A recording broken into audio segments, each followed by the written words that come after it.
Kim.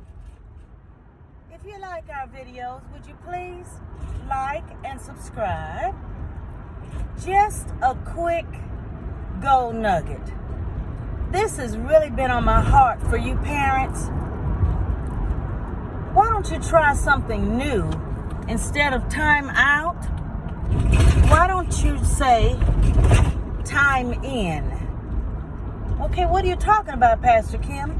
Well, you know, when a child is 2 years old and they're in the terrible two stage and they're falling out and they don't want to do what you say, and then you go and you sit them in the chair and make them look at the wall, and you say, you know, or either maybe you don't make them look at the wall. You turn the chair around and you count, and it's 2 minutes for a 2-year-old. Why don't you have a basket, okay? Put it somewhere. And their favorite toy, say, okay, we're going to put this in time in.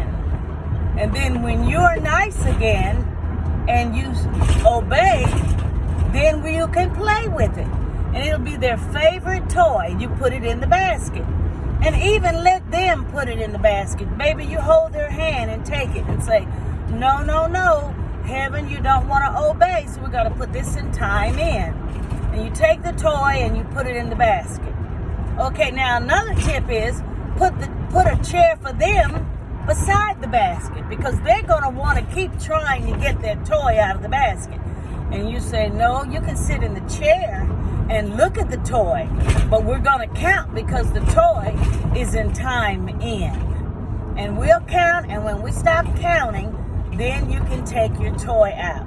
And then when they take their toy out, give them a big kiss and a hug and say, oh, you were so sweet.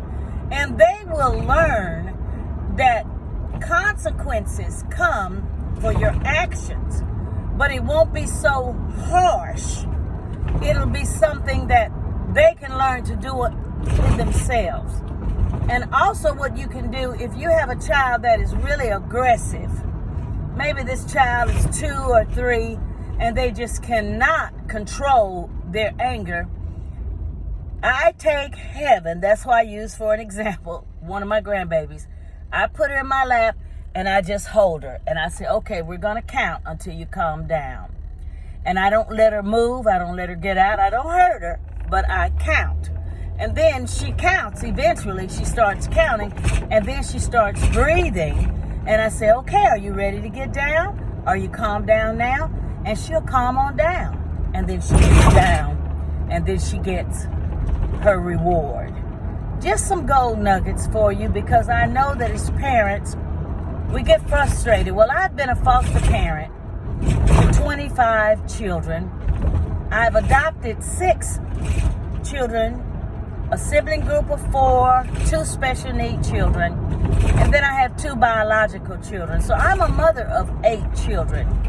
And I'm going to be just leaving tips here so that maybe sometimes it'll be something that you can use, maybe something you're not interested in. But if I can just help one family through some of the things that I've gone through. I'm 63 this year. Oh, I don't know what this is on my face. Well, praise him. But I'll be 64 this year.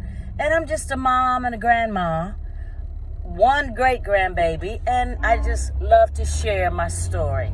I've had a daycare for over 25 years. I've had hundreds of children in the daycare. And then this charity, Kim's Kids, where I'm the founder and the executive director, we've had for over 20 years. And we teach. We have a summer camp here in Dallas.